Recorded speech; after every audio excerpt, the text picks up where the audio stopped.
think we've reached a point in the evening where we could entertain a few questions from the audience. I'll just ask you if you have a question, and to indicate that, and I'll call on you, and if you could stand up and just maybe say your name as well, and then your question for Rabbi Krinsky. Thank you for speaking with us. I'm Charlie Carno.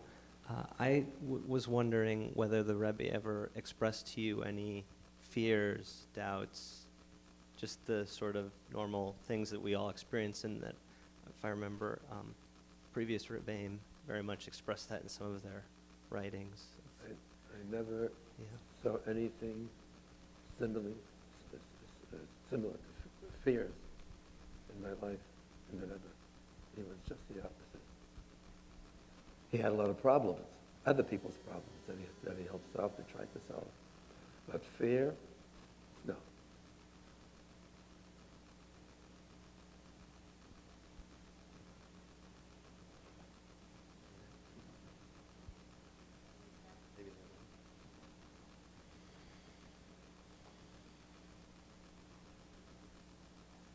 Anybody here with a question? Shock. What? Nope.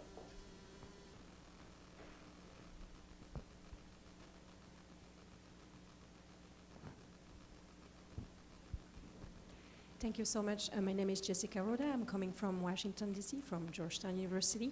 Can you hear? Coming from where? From Washington, D.C. Yeah. Oh. And I have a question about and I teach Jewish civilization at Georgetown, Jewish civilization, Jewish studies at Georgetown University. And my question is about the question of the leadership, connecting to the fact that the Rebbe is not present anymore, and maybe connecting to potentially the question that he had, like the fact what his legacy will be today and for tomorrow, for future generation. It's a little bit broad question, but I was wondering if it was part of the conversation that you had with him. If I understand you correctly, about the future of the movement, you mean? Yeah, and the fact that I'll answer leadership. I'll answer you. Thank you.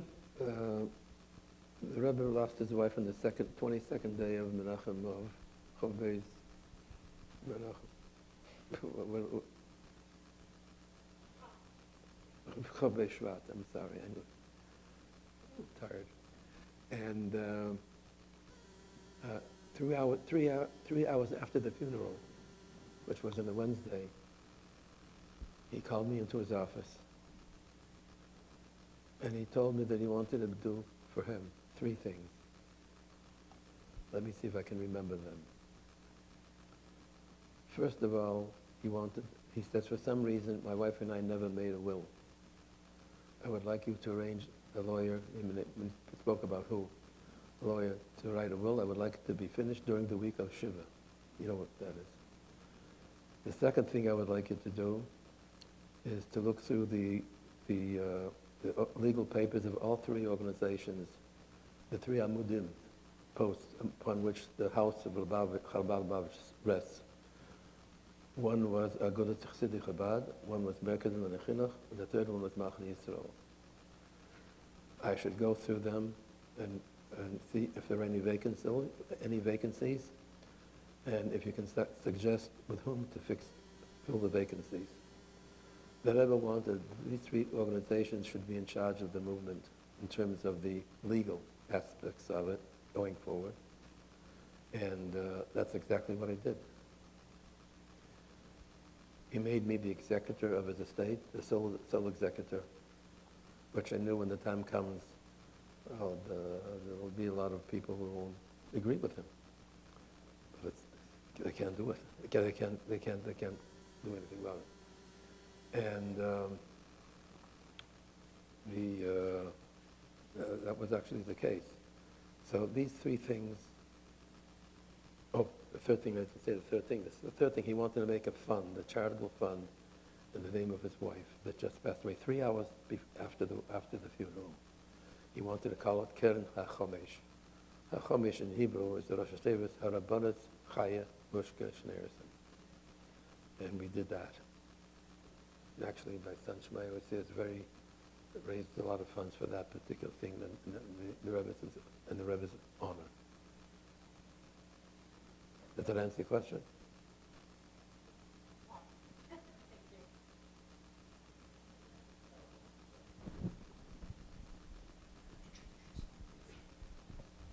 Hi, I'm Saj Freiberg. I live here in New York. I was invited by somebody in the group to hear you speak. I work for Aish Torah. I was very moved when you spoke about your personal fascination with the Rebbe from a very young age. Now do you feel that you have something that the next generation can't access because they don't have that living person? And I think everybody would like to have such a person in their life. Do you think about how the fact that that person's not there, how do we compensate for that?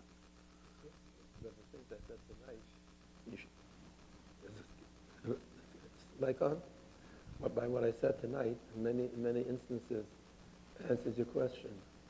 The shluchim that go out now, they're normal people. Husband, usually a year, they'd spend a year in the kollel, then they decide where they want to go in shlichus. Couples, sometimes with a child or two or whatever. The inspiration that I see and I can feel, this is a lifelong, there's a one-way ticket. That's not a joke. They don't have shulchan going back and forth. Doesn't happen. It's a one-way ticket to the destination. Things can change, and of course, in time, depending on our circumstances. But they have that inspiration by learning the Rebbe's Chassidus. Thank God. One of the things I did in 19. Remember the year was the Tufshin Lamed Beis. Which year was that? 32. 1972. I started filming the Rebbe's public addresses and many other things about the Rebbe prayers. There's a library with thousands and thousands of hours of the Rebbe talking. It was black and white then, maybe later on became color. The satellite transmissions from 770 around the world when it became developed. Now you just press a button.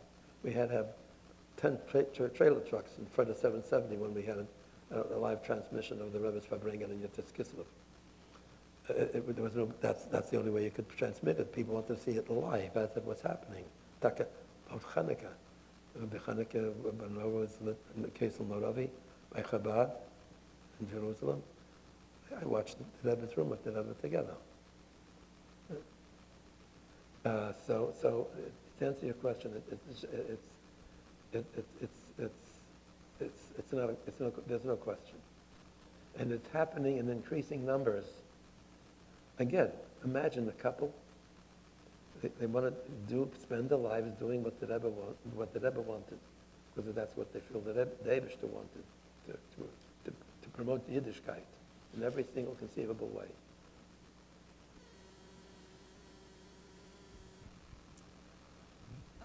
Why others don't have it? All I can say is they didn't have the Rebbe that we had. I have a question. I'm Rusty Reno. I'm the editor of First Things Magazine. And maybe I'm, Rabbi, question.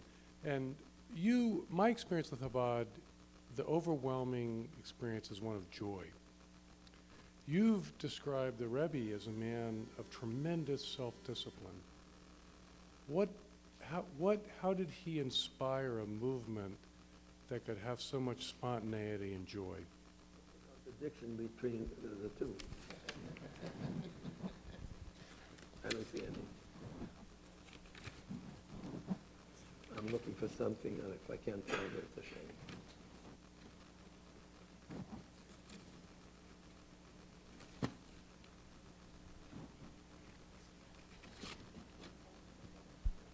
I got it. I want to read you something. we spoke about Rabbi Yossi from the Gemara from like 1900 years ago. I have something from the New York Times that appeared last week on Sunday in the front page of the style section. You want me to talk till tomorrow? Want me to talk till tomorrow morning? Where is it? Yeah.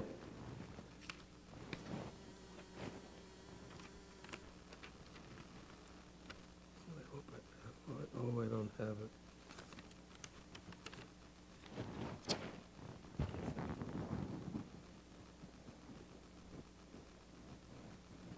Oh, shucks. But 2 pages I wanted to read to you.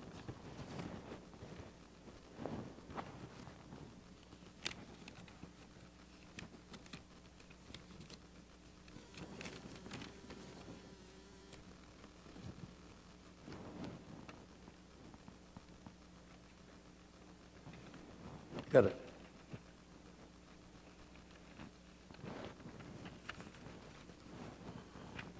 This is talking about a young lady who's trying to resurrect a Jewish newspaper that I remember seeing. It's called Jewish Currents, but it's sort of drifted away, and she's trying to resuscitate it.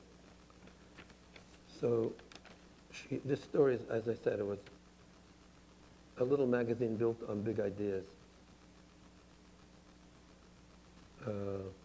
The interview, Emma Goldberg with the editor, the new editor. They made their office on Eastern Parkway, near the Grand Army Plaza, in the Union Temple and Reform Temple, right near us, on Eastern Parkway, opposite the museum, fancy place. She writes like this. I'm writing what the writer. This is what she told the writer. At a crosswalk near Eastern Parkway, a man in traditional Hasidic garb approached them, a group of editors, with a question that may be familiar to New Yorkers who have run into members of the Chabad Lubavitch group. "Excuse me," he said, "are any of you Jewish?" The group burst out laughing. Not a single one. That's the first paragraph of the story. The final paragraph of the story.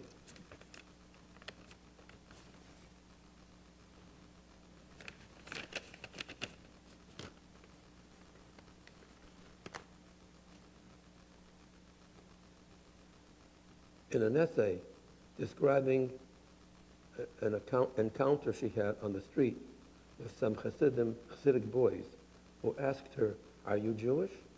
She said yes, and they blew the ram's horn for me. It was Rosh Hashanah. Walking away, she wrote, she felt newly awake, touched by their desire to share a thing of beauty with strangers. That's what I want to tell you.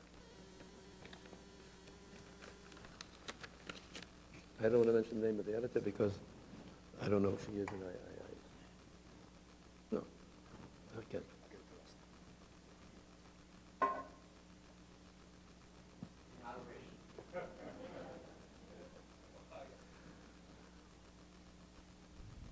Hi, good evening, everybody. Saying hi to this room and that room over there, and this large room here. I just want to, first of all, thank you so much, Rabbi Krinsky and Professor Paul Franks, for being here tonight and taking time out of your very busy schedule to share your evening and your thoughts with us here. I want to thank everybody here for coming and participating in this wonderful historic event. I want to thank Rabbi Yirmi Berkowitz and Rabbi Shmaya Krinsky for all their help as well.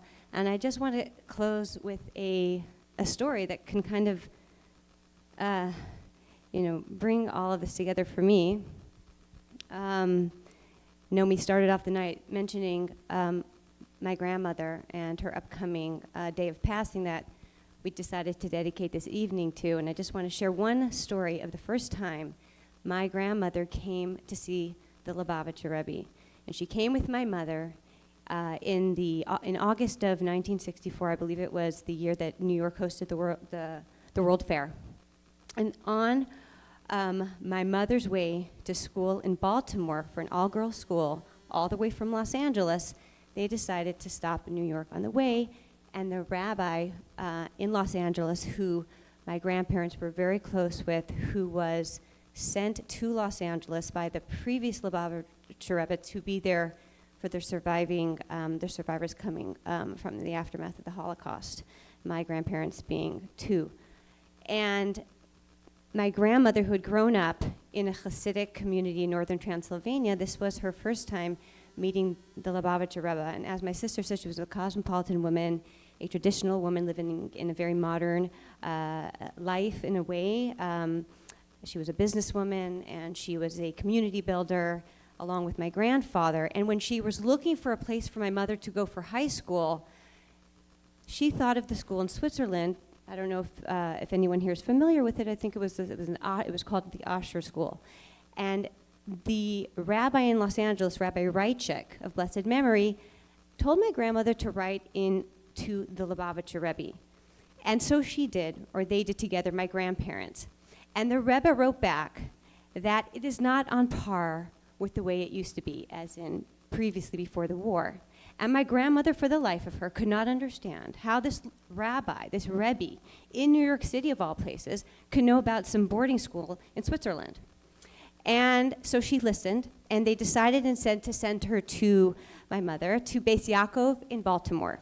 And so here they were on their way for my mother's first year to be away from home, and they stop in New York, and it's late at night, they're staying in Manhattan, they take a train to Eastern Parkway to see the Rebbe for a private audience. And my grandmother was very nervous. This is not what she was familiar with, because in Europe, when a woman went to get a blessing from the Rebbe, she stood at the doorpost to the door, but didn't actually go into the room. And here, Rabbi Reichek in California was telling her, not only is she going to go into the room, but she's going to hand a settle, a note, handwritten by her, into the hand of the Lubavitcher Rebbe. And she's telling him in her Hungarian Yiddish, and he's responding in his Russian Yiddish. She's like, "Was willst du?" And he's saying, "No, you have to do this." And she says, "Okay," so she writes a settle. And she and my mother come in. My mother is 13, and I'm not sure how old my grandmother was. And they come into the room. It's late. By the time they're able to get their private audience, as Rabbi Krinsky mentioned, all these audiences, a lot of them were done late at night until very early in the morning. And they come in, and my grandmother, the Rebbe offers my grandmother a seat, which she sits, and she takes my mother sitting. And my grandmother had handed him, as noted by Rabbi Reichek, the note in the Rebbe's hand. And the Rebbe starts speaking to my grandmother, and then he turns to my mother. And for me, this is the formative experience of growing up in my home and in my grandparents' home. And he turns to my mother, and starts to speak with her, this 13-year-old girl, about what she is studying in school in Los Angeles. And she talks about Oliver Twist, and the Rebbe is getting into a conversation with my mother about Oliver Twist and what she thinks about the book. And this is their experience. This is my grandmother's first experience and my mother's first experience meeting the Lubavitch Rebbe. Immediately upon leaving the room, there were many people that would come in one after the other, and the secretaries kept looking in to make sure, we've got to keep the program going. My grandmother leave the room and immediately burst into tears. And this is a formative experience for my mother, who later, she's in a Beis Yaakov school, which is not a Lubavitch school, but later on really chooses, several years later, to marry my father, who's from a Lubavitch family. And as my sister Nomi said, these visits changed the trajectory of my family, and here we are tonight. So I just want to say thank you again, Rabbi Krinsky. You are a household name within the Lubavitch movement and beyond.